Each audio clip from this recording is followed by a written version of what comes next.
Question, Buxar की लड़ाई east India company के द्वारा किसके साथ लड़ी गई? Option A Mir Qasim, option B Saadat Ali Khan द्वितीय, ऑप्शन सी अली वर्दी खान, ऑप्शन डी सिराजुद्दौला। इसका करेक्ट आंसर ये यानी मीर कासिम है। बक्सर की लड़ाई 22 अक्टूबर 1764 को ब्रिटिश ईस्ट इंडिया कंपनी और मीर कासिम, बंगाल के नवाब, अवध के नवाब और मुगल सम्राट शाह आलम द्वितीय की संयुक्त सेनाओं के बीच लड़ी गई थी। इस लड़ाई में अंग्रेजों का नेतृत्व हेक्टर मुनरो ने किया था। क्वेश्चन, सलबाई की संधि किस युद्ध से संबंधित है? ऑप्शन ए प्रथम आंग्ल मैसूर युद्ध, ऑप्शन बी प्रथम आंग्ल मराठा युद्ध, ऑप्शन सी द्वितीय आंग्ल मराठा युद्ध, ऑप्शन डी द्वितीय आंग्ल मैसूर युद्ध। इसका करेक्ट आंसर बी यानी प्रथम आंग्ल मराठा युद्ध है। प्रथम आंग्ल मराठा युद्ध के बाद 17 मई 1782 को सलबाई की संधि पर हस्ताक्षर किए गए थे। इस संधि पर मराठा साम्राज्य के प्रतिनिधियों और ब्रिटिश ईस्ट इंडिया कंपनी के प्रतिनिधियों द्वारा हस्ताक्षर किए गए थे। इस संधि के द्वारा अंग्रेजों ने सल्सेत और ब्रोच पर अपना नियंत्रण कायम रखा। क्वेश्चन, भारत में पहली यूरोपीय बस्ती किस स्थान पर स्थापित की गई थी? Option A Kochi, option B Chinsurah, option C Surat, option D Chennai. इसका करेक्ट आंसर ये यानी कोच्चि है। केरल के एर्नाकुलम जिले में स्थित कोच्चि फोर्ट भारत में पहली यूरोपीय बस्ती थी। यह जल से घिरा हुआ स्थान है।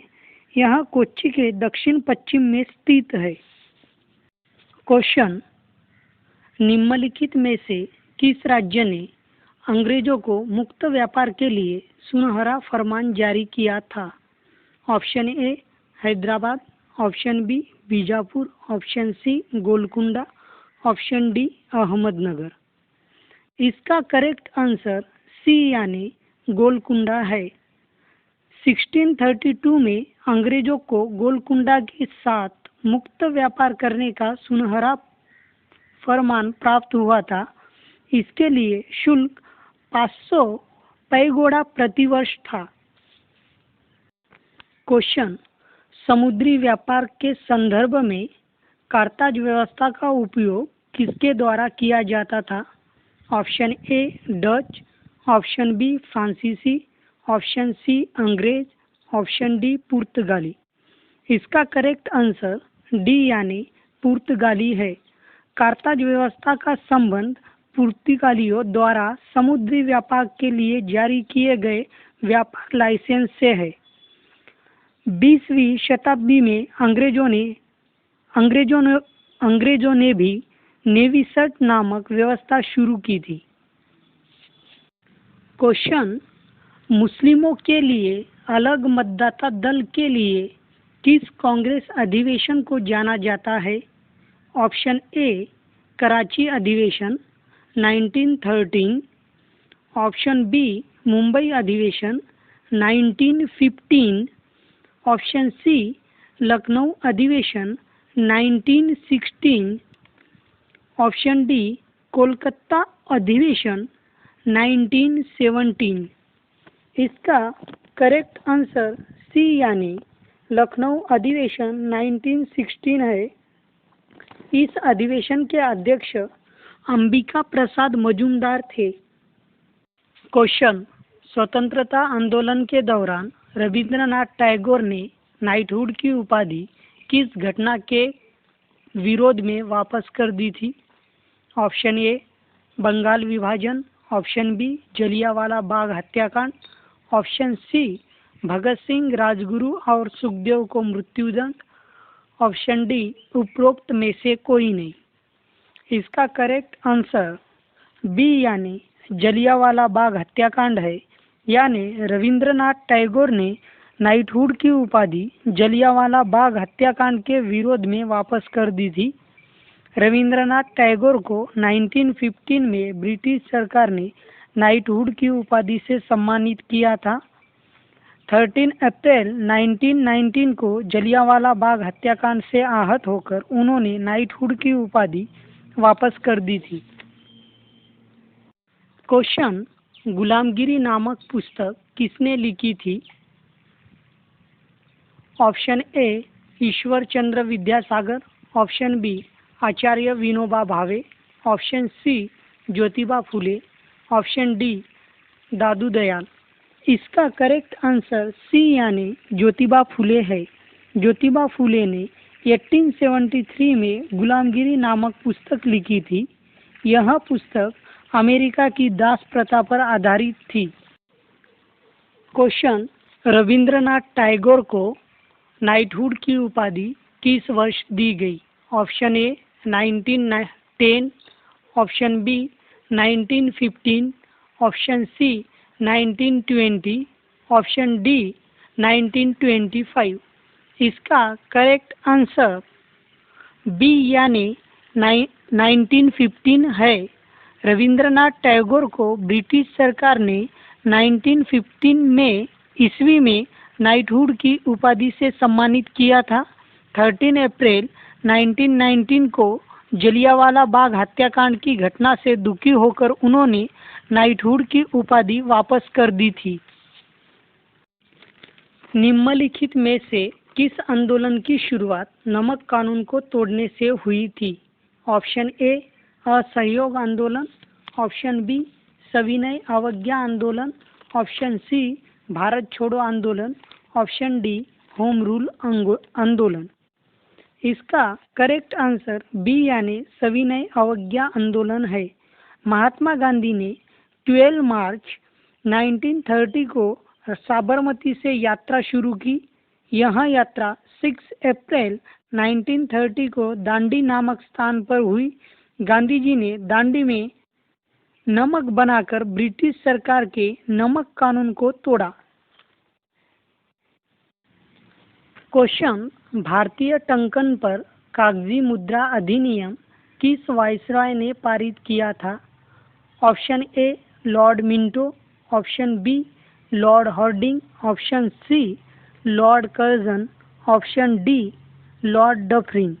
इसका करेक्ट आंसर सी यानी लॉर्ड कर्जन है। जनवरी 1899 में लॉर्ड कर्जन को भारत का वाइसरॉय नियुक्त किया गया था। उन्होंने भारतीय टंकन पे कागजी मुद्रा अधिनियम पारित किया और भारत में स्वर्ण मानक की शुरुआत की। क्वेश्चन, महात सत्याग्रह का नेतृत्व किसने किया था? Option A Mahatma Gandhi, option B doctor Bhimrao Ambedkar, option C Acharya Vinoba Bhave, option D Bal Gangadhar Tilak. इसका करेक्ट आंसर बी यानी डॉक्टर भीमराव अंबेडकर है। महात सत्याग्रह का नेतृत्व डॉक्टर भीमराव अंबेडकर ने 20 मार्च 1927 को किया था। यह सत्याग्रह महाराष्ट्र के रायगढ़ जिले में महाद नामक स्थान पर किया गया था। क्वेश्चन, श्रीरंगपट्टनम की संधि का संबंध किस युद्ध से है? ऑप्शन ए द्वितीय आंग्ल मराठा युद्ध, ऑप्शन बी तृतीय आंग्ल मैसूर युद्ध, ऑप्शन सी तृतीय आंग्ल मराठा युद्ध, ऑप्शन डी चतुर्थ आंग्ल मैसूर युद्ध। इसका करेक्ट आंसर बी यानी तृतीय आंग्ल मैसूर युद्ध है। तृतीय आंग्ल मैसूर युद्ध के बाद 18 मार्च 1772 को श्रीरंगपट्टनम की संधि पर हस्ताक्षर किए गए थे। इस संधि पर ब्रिटिश ईस्ट इंडिया कंपनी की ओर से लॉर्ड कॉर्नवालिस और हैदराबाद के निजाम का प्रतिनिधि, मराठा साम्राज्य के प्रतिनिधि और मैसूर शासक टीपू सुल्तान ने हस्ताक्षर किए थे। क्वेश्चन, लॉर्ड रिपन ने हंटर आयोग का गठन किस लिए किया था? ऑप्शन ए आतंकवाद तथा राष्ट्र विरोधी गतिविधियों को रोकने के लिए, ऑप्शन बी भारत में शिक्षा के लिए। ऑप्शन सी उच्च न्यायपालिका में भारतीय न्यायाधीशों की नियुक्ति। ऑप्शन डी उपरोक्त में से कोई नहीं। इसका करेक्ट आंसर बी यानी भारत में शिक्षा सुधार के लिए है। लॉर्ड रिपन ने 3 फरवरी 1882 को सर विलियम हंटर की अध्यक्षता में शिक्षा आयोग का गठन किया था। विलियम हंटर वाइसरॉय की शिक्षा सुधार के लिए, प्रारंभिक शिक्षा व उच्च शिक्षा में सुधार के लिए कई महत्वपूर्ण सुझाव दिए। इसलिए हमारा आंसर बी यानी भारत में शिक्षा सुधार के लिए लॉर्ड रिपन ने हंटर आयोग का गठन किया था। क्वेश्चन, पूना समझौते के संदर्भ में कौन सा कथन असत्य है? ऑप्शन ए, यह समझौता जवाहरलाल नेहरू और डॉक्टर अंबेडकर के बीच हुआ था। ऑप्शन बी, इसके तहत वंचित वर्ग ने संयुक्त मतदाता समूहों में रहने का फैसला किया। ऑप्शन सी, प्रांतीय विधान पालिकाओं में वंचित वर्ग को सीटें आरक्षित की गई। ऑप्शन डी, इसके द्वारा सिविल सेवाओं में वंचित वर्ग को समुचित प्रतिनिधित्व प्रदान किया गया।